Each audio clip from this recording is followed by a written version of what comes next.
Le Journal de la Ville, le premier magazine de l'information provinciale.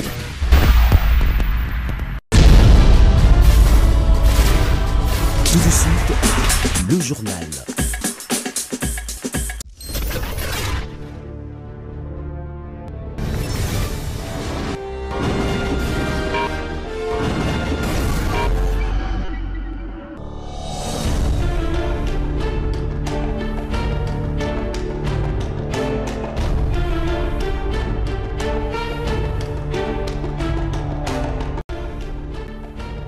Madame, Messieurs, bienvenue à cette édition rétrospective de la semaine du Journal de la Ville que nous vous convions de suivre avec beaucoup d'attention.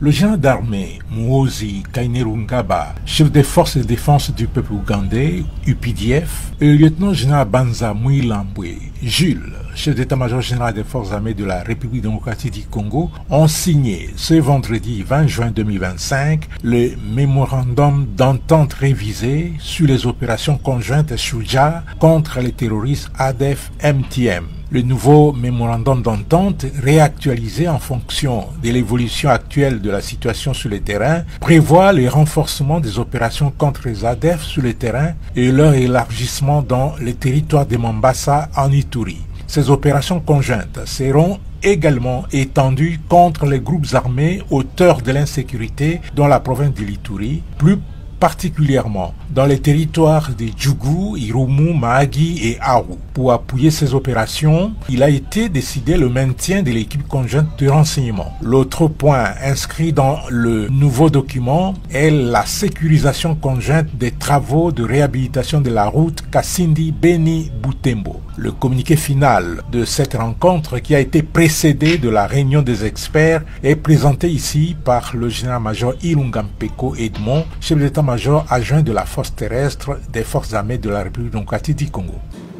Les chefs des forces de défense du peuple ougandais, le général Muhoozi Kainerugaba et le chef d'état-major général des forces armées de la République démocratique du Congo, le lieutenant-général Banza Mouilambwe Jules, se sont rencontrés à Kinshasa, en RDC, le 20 juin 2025. Cette réunion de haut niveau, qui s'inscrit dans le prolongement de la révisitation des opérations conjointes en cours, visait à renouveler et modifier le mémorandum d'entente du 5 novembre 2021 en rapport avec les opérations en cours contre les terroristes ADF-MTM et à discuter d'autres engagements bilatéraux essentiels en matière de défense et de sécurité. Les officiers des deux forces de défense ont pris part à ces discussions. La réunion s'est tenue conformément aux directives et à la vision stratégique des deux chefs d'État, à savoir son Excellence Félix Antoine Tshisekedi Tshilombo, président de la République démocratique du Congo, et son Excellence Général retraité Yoweri Kaguta Museveni, président de la République d'Ouganda. Leur engagement en faveur des opérations conjointes, de la diplomatie militaire et des questions stratégiques plus larges en matière de défense et de sécurité souligne les efforts de collaboration des deux pays. Le chef de défense des UPDF et le chef d'état-major général des FARDC se sont engagés dans des discussions productives dans une atmosphère amicale et propice, réaffirmant leur détermination inébranlable à éradiquer les menaces qui affectent la République démocratique du Congo et l'Ouganda. La prochaine réunion devra se tenir en Ouganda à la date convenue par les deux parties. Le chef des forces de défense du peuple ougandais et le chef d'état-major général des FARDC ont réitéré leur engagement à renforcer la coopération en matière de défense entre les deux pays. Le général Muhoozi est arrivé ce même vendredi à Kinshasa. Il a été accueilli au grand quartier général des FARDC par son homologue congolais, le lieutenant-général Banza Mouilambwe Jules. Dans une réunion en tête-à-tête, ils ont parlé de la coopération militaire bilatérale entre l'Ouganda et la République démocratique du Congo.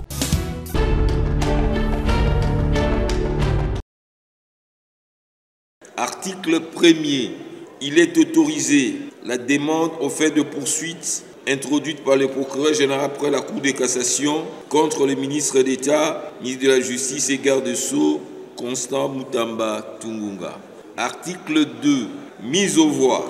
La présente résolution, consécutive au vote, a été adoptée par l'Assemblée plénière d'après les résultats des votes ci-après. Sur 363 députés qui ont pris part au vote, 322 ont voté pour, 29 ont voté contre et 12 ont voté abstention. Après 24 heures d'autorisation de poursuite judiciaire contre le ministre de la Justice et garde des Sceaux par l'Assemblée nationale accordée à la Cour de cassation, Constant Mutamba est interdit de quitter le pays. Le procureur général près la Cour de cassation tape fort et saisit la deuxième. Dans une correspondance datée de ce lundi 16 juin 2025, adressée au directeur général de la Direction générale des migrations des GEM, le procureur général près la Cour de cassation, Firmin Vondé, fonde sa décision sur le vote intervenu à la veille de la Chambre basse du Parlement. Je vous informe que, par sa résolution numéro 004 du 15 juin 2025, l'Assemblée nationale a, au cours de sa plénière tenue à la même date, fait droit à ma demande d'autorisation aux fins des poursuites contre l'inculpé Mutamba Tungunga Constant, ministre d'État, ministre de la Justice et garde des Sceaux. Poursuivi pour détournement des deniers publics, article 145 du Code pénal, livre 2, par la présente, je vous informe qu'en vertu de l'article 83, alinéa 1er de la loi organique numéro 13/010 du 19 février 2013 relative à la procédure devant la Cour de cassation, j'ai décidé d'interdire au surnommé Mutamba tout sorti de la ville de Kinshasa, peut-on lire dans les documents. Pour rappel, lors du vote organisé dimanche à l'Assemblée nationale, 323 députés se sont prononcés en faveur de l'autorisation de poursuites judiciaires, 29 ont voté contre, tandis que 3 se sont abstenus. Le ministre Constant Mutamba est poursuivi pour un présumé détournement de 19 millions de dollars américains, fonds alloués à la construction d'une prison à Kisangani, chef-lieu de la province de la Tchopo.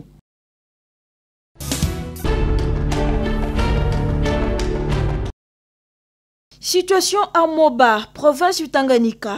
Une délégation des députés originaires de cette province reçue ce lundi 16 juin 2025 à la primature par la première ministre Judith Suminwa. Au sortir, la délégation a éclairci l'opinion. Nous sommes venus faire le point sur la situation générale dans la province du Tanganyika. Nous avons commencé nos vacances parlementaires aujourd'hui. Avant de descendre sur terrain, nous avons passé en revue les différents problèmes que nous avons posés lorsque nous sommes rentrés des vacances en décembre. Et nous avons insisté sur la question de la sécurité et nous avons aussi eu l'occasion de préciser le drame qui s'est déroulé à Moba. En fait, il s'agit d'un chiffre cumulé des atrocités connues par la population depuis bientôt 4 ans. Et donc, l'essentiel, c'est l'urgence qu'il y a de trouver des solutions pour la paix définitive dans notre province. La deuxième question concerne les infrastructures qui ont été détruites par les différentes pluies diluviennes. La réhabilitation du port de Kalemi, du boulevard Lumumba, le port de Moba, de Muliro, la ville de Kabalo, et la ville de Kongolo, et bien beaucoup d'autres problèmes. Et sur le plan social, il a été question du problème de l'ancienne société Filtizaf, où les intérêts des anciens travailleurs sont en jeu, les intérêts de l'État aussi, et il y a un cafouillage total. Nous avons donné le point de vue de notre caucus et nous avons vu la Première ministre très déterminée à trouver une solution le plus rapidement possible à l'issue de la commission mise en place par son Excellence, le Président de la République.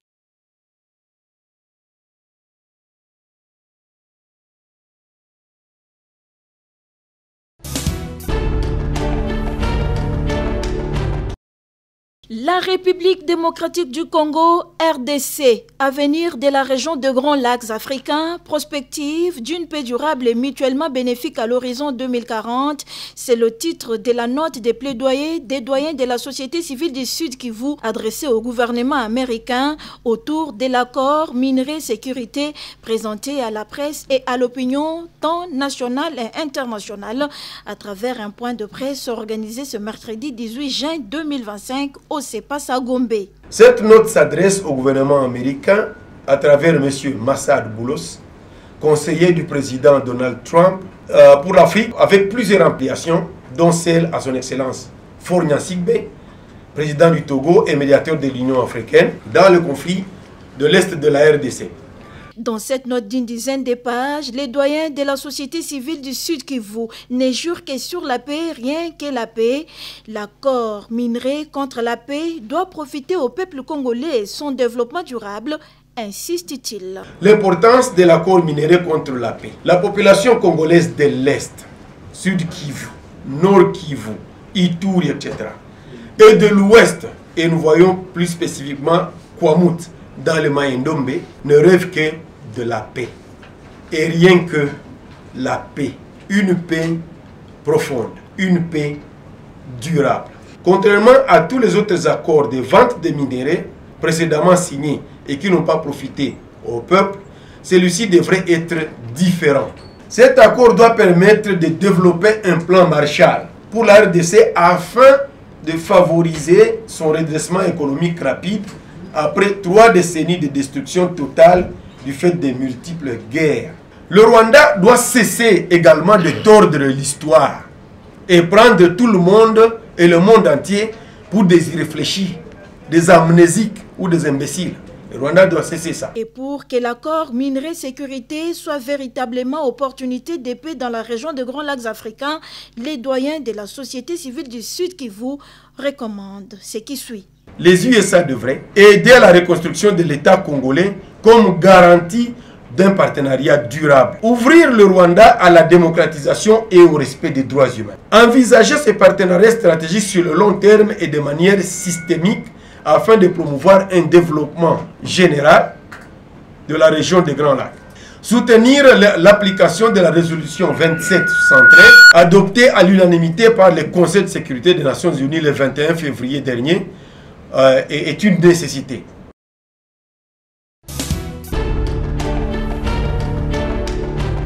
Indépendance, tcha-tcha, Tozumiye, Okikwanza, tcha-tcha, Toubakini. Indépendance Tcha-Tcha, Menkao dans la commune de Maluku, déjà dans les couleurs festives des 65e anniversaire de l'indépendance de la République démocratique du Congo, et cela avec l'inauguration du stade Zico Mukanga prévu ce 30 juin. Tout est fin prêt pour que la fête nationale soit à sa hauteur. Un stade moderne aux standards internationaux construit par le grand entrepreneur Makila Lumumba Zico Mukanga, président national de l'ANIPTMC, avec son terrain et pelouse magnifique, en passant par les gradins, couloirs de réchauffement, retouches et embellissements. Bref, toute occasion, l'homme aux actions concrètes. Le président Zico Mukanga invite tous les Congolais à Menkao pour festoyer ensemble ces jours sacrés de l'indépendance. Plus de 50 bus à votre disposition pour vous escorter gratuitement à Menkao. Le président Zico a continué à solo à balle. Oh, ils allaient coupe. Oh, tu as dit que Mukolo a le 30 juin. Oh, tu le bien tes jours. Non, non. Ils allaient pour l'indépendance de la Congo. Mais président Zico a déjà bilembo. A ba cadeau da katina coupe bomoni. Le président Zico a zali ko bengi sabakinoa nyonso. Il y a ville province qui s'appelle ba Congolais penyonso. Et Mukolo il y a le 30 juin. Bakokana koya bango nyonso. Baya ko participer. Ba moi na pe inauguration. Il y a stade Zico Mukanga. Stade o ya munene o totongi awande torobi le 30 oyo. Président Zico a coaché 52 bis et comme même bateau au fêlé. Nous sommes kolinga koya na place yango pour na yopo participer na kati na inauguration ya stade o ya Zico Mukanga tokokutana na masina na quartier 3 soko yewana à partir kaka ya ba 7h Mukolo à les 30, yopo ko participer. Le stade Zico Mukanga, véritable chef-d'œuvre à découvrir à Menkao, dans la commune de Maluku. Ici est de rappeler que hormis les domaines de football, plusieurs actions entrepreneuriales caractérisent le président Zico Mukanga, l'homme à la vision d'aigle. Tout d'abord, les soutiens aux femmes avec plus de 417 machines à coudre octroyées. Ensuite, plus de 7000 motos offertes aux jeunes. Enfin, l'opération Koma Kololopango avec plus de 15 000 parcelles données aux Congolais, ainsi que l'opération Silisanzala avec la pisciculture et l'agriculture. Des empreintes digitales posées dans la mémoire de chaque Congolais par ces grands visionnaires qui ne comptent pas s'arrêter là.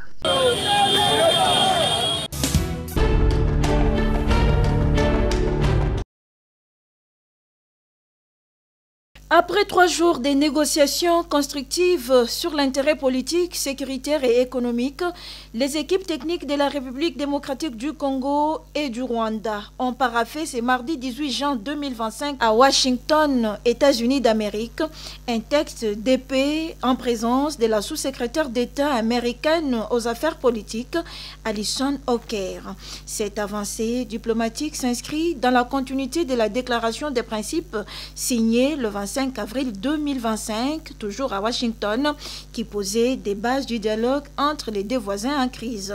Dans ces textes paraphés à Washington par les équipes techniques de l'RDC et du Rwanda, il y a le respect de l'intégrité territoriale, l'interdiction des hostilités, des engagements, désarmement, intégration conditionnelle de groupes armés non étatiques, mise en place d'un mécanisme conjoint de coordination de la sécurité intégrant les CONOPS du 31 octobre 2024, facilitation du retour des réfugiés et des personnes déplacées à l'intérieur du pays, accès humanitaire, cadre d'intégration économique régionale.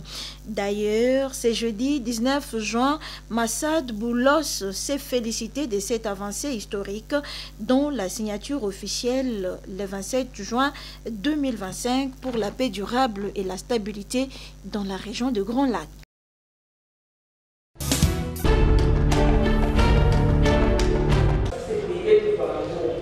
Les femmes œuvrant dans le secteur informel sensibilisées sur la coopérative et l'entrepreneuriat ce vendredi 20 juin 2025 à Kinshasa par l'Union nationale des travailleurs du Congo UNTC, coordination des femmes dirigée par Odette Bomans dans le cadre du projet Maendeleo. Les finances syndicales, les femmes et le syndicat Femmes et élections stéréotypes de la femme étaient au rendez-vous de ces séminaires de formation. Après cette formation, ces femmes travailleuses dans les secteurs informels vont s'organiser dans l'Union nationale des travailleurs du Congo et créer une coopérative fondée sur la solidarité, question de se prendre en charge et satisfaire leurs besoins économiques et sociaux. Au nom de la coordination du secteur femmes syndicat UNTC Empêché, Blandine Camizelo, responsable du département genre INTC. L'UNTC, c'est un syndicat qui encadre les travailleurs et travailleuses du secteur formel et du secteur informel. Dans le cadre du secteur informel, nous avons eu un projet avec notre partenaire, le syndicat libéral de Bruxelles. Et le projet, c'est dans le cadre des femmes qui fabriquent la chikwanga, les chips et ainsi de suite. C'est ainsi que nous nous sommes réunis parce qu'au finish, nous devons créer une coopérative. Et ces femmes seront affiliées à l'UNTC. L'UNTC, donc elles seront obligées aussi de cotiser, dont nous leur avons parlé des finances. Et parmi les recettes d'un syndicat pour nous, l'UNTC, ce sont les cotisations. Outillées et satisfaites, les femmes œuvrant dans le secteur informel s'expriment. À partir de l'enseignement avant de monter coopérative, na comprendre musapimoko et sokolake longité. Batangisi biso importance ya coopérative à partir ya baninga soki bosangani bokozala na avantage de produire quantité pe bozoteka pe en quantité et kokotisa bénéfice plus que oyo zalaki kozwale rozaki kosala yo moko.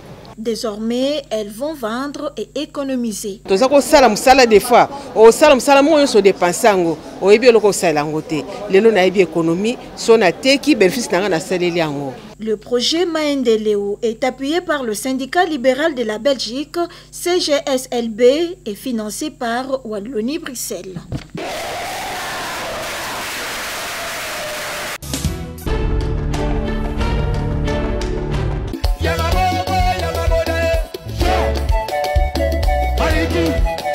Elle sort chaque fois en public avec des danses obscènes.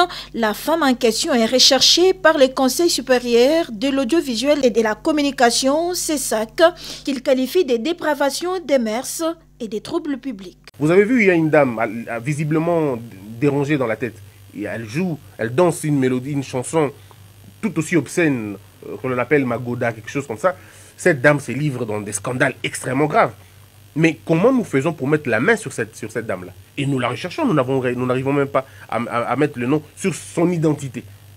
Donc c'est ici un appel aussi, si vous connaissez le nom de cette dame-là, vous nous envoyez parce que là on est dans un cas de dépravation de mœurs, mais à grande échelle. Tout ce qu'elle est fait d'abord elle viole, elle trouble l'ordre public, et pas seulement ça, elle pollue notre espace, on va dire, des réseaux sociaux. Et si vous connaissez le nom de cette dame, vous nous donnez, on va envoyer au niveau de la justice, on l'arrêtera. Et pas seulement ça. Il y a beaucoup d'éléments où vous avez des jeunes gens ou des jeunes dames qui prennent librement la volonté de relayer des bêtises. En fait, ce n'est pas parce que vous dites la bêtise que vous allez être arrêté. Mais si vous relayez une bêtise, le code du numérique le dit clairement. Donc vous pouvez être là, monsieur Janssen, vous prenez un audio qui raconte des bêtises et vous le faites passer avec votre propre image. Vous êtes autant complice de cette histoire. C'est ainsi que nous vous demandons la collaboration. Si vous voyez des noms comme ça, vous connaissez les noms comme ça, vous, si vous connaissez ces noms-là, envoyez-nous, sinon nous allons trouver un moyen de mettre la main sur eux.